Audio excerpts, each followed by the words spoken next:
seperti ada yang membakar ingatan, hingga langit begitu merah.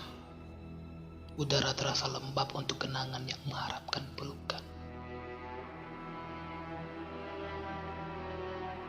Ketika angin beringsut menyusur kabut, kau bangkit dari selimut menciumku lembut. Kita mencintai senja dan kopi.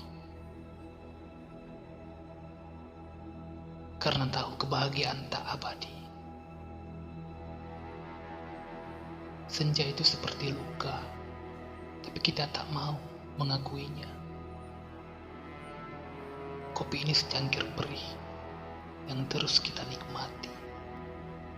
Cinta barangkali memang cara terbaik untuk menunda atau menikmati sakit. Kau akan tahu yang menyakitkan bukan harapan, tapi kerinduan.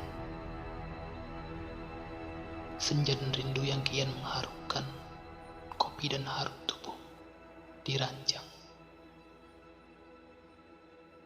Semuanya terasa nyata, hanya kau yang tak ada.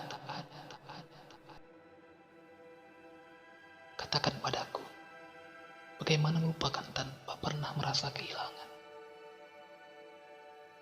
Perpisahan bukan hanya soal merelakan, tapi juga bertahan, mencintai dari kejauhan.